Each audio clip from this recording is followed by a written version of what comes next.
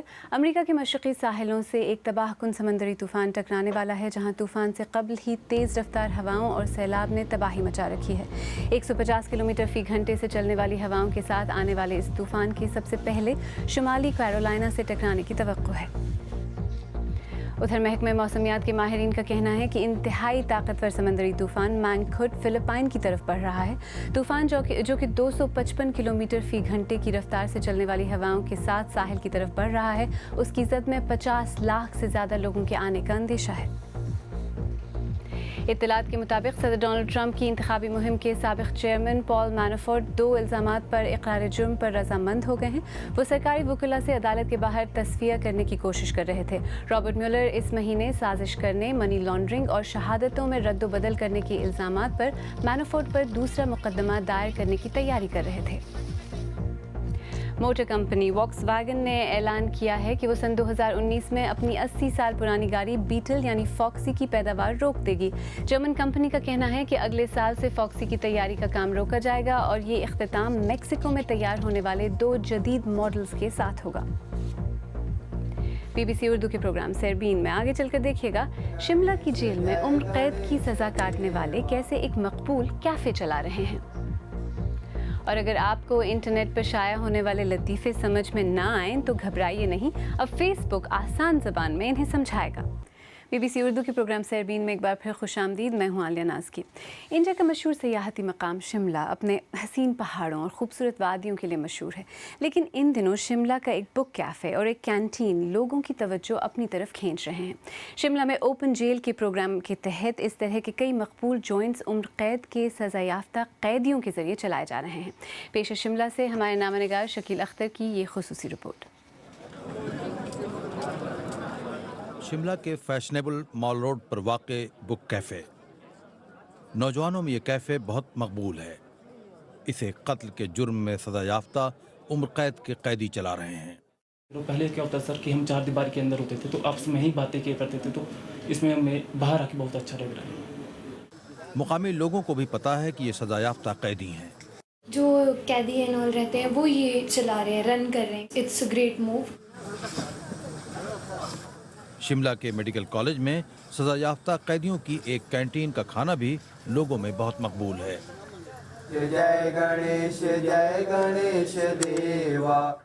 شملہ کی کیتھو جیل کے درجنوں قیدی کسی پہرے کے بغیر کام کرنے کے لیے روزانہ شہر کے مختلف علاقوں میں جاتے ہیں۔ ان میں سے بعض تعلیم یافتہ قیدی بچوں کی کلاسز بھی لے رہے ہیں۔ آپ کا جو دماغ ہوتا ہے نا جیل میں جانے کے بعد وہ بند ہونے لگتا ہے۔ مین آپ کا شریر بند نہیں ہوتا، جو بند ہوتا ہے وہ آپ کا دماغ بند ہوتا ہے۔ تو جب میں باہر نکلتا ہوں تو میں پہلے تو دنیا سے کنیکٹ ہو رہا ہوں، پھر یہ ہے کہ میں کام کر پا رہا ہوں۔ تو ایک پرسنل لائف اب بس نہیں ہے، باقی پروفیشنل لائف پوری آ گئی ہے، جو بہت سیٹسفیکشن دیتا ہے۔ سزا یافتہ قیدیوں کو جیل کی 4 دیواری سے نکال کر معاشرے میں دوبارہ آنے کا موقع دینا قیدیوں کی اصلاح اور آبادکاری کا حصہ ہے۔ ہماچل پردیش کے جیل کے محکمے نے اوپن جیل پروگرام کے تحت قیدیوں کی اصلاح کا یہ قدم اٹھایا ہے۔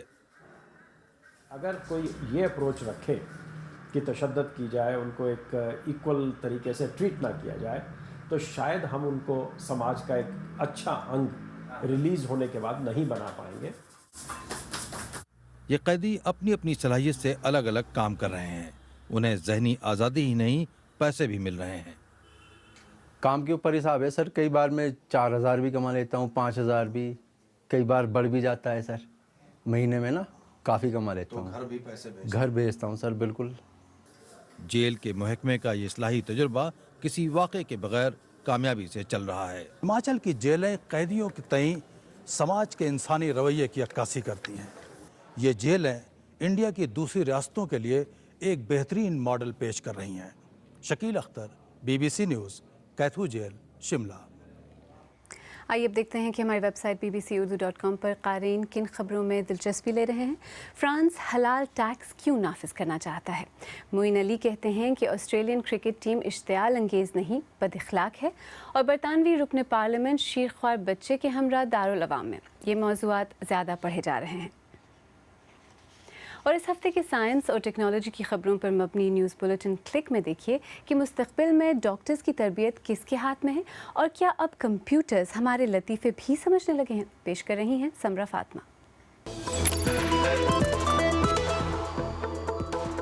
دنیا میں اسمارٹ فون بنانے والی دوسری بڑی کمپنی ہواوے نے اعلان کیا ہے کہ وہ 1 سال کے اندر فولڈ ہونے والا اسمارٹ فون لانچ کر دے گی. کمپنی کے چیف ایگزیکٹو کا کہنا ہے کہ ہواوے اس منصوبے پر کام شروع کر چکی ہے. کہا جا رہا ہے کہ ان کی مد مقابل کمپنی سیمسنگ بھی فولڈ ہونے والا اسمارٹ فون بنانے کی دوڑ میں ہے. کیا آپ کو آن لائن شیئر ہونے والے لطیفے سمجھ نہیں آتے؟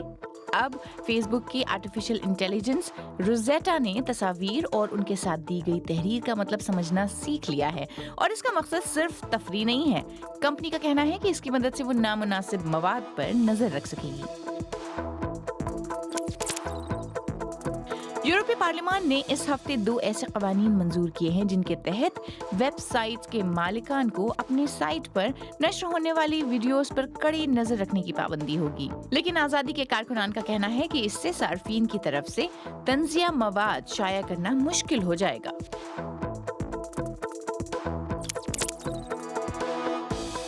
اور آخر میں حل سے ملیے جسے میڈیکل سٹاف کی تربیت کی ذمہ داری سونپی گئی ہے. انسان نما اس روبوٹ کی نبض ہے. یہ روتا ہے، بات کرتا ہے اور اس کا خون بھی بہتا ہے. اس میں ریموٹ کنٹرول سے شدید الرجی کی ری ایکشن اور ہارٹ اٹیک کی کیفیت بھی پیدا کی جا سکتی ہے. لیکن اس روبوٹ کو بنانے والی کمپنی کو مایوسی ہوئی ہے کہ لوگوں کو اسے دیکھ کر برا لگتا ہے.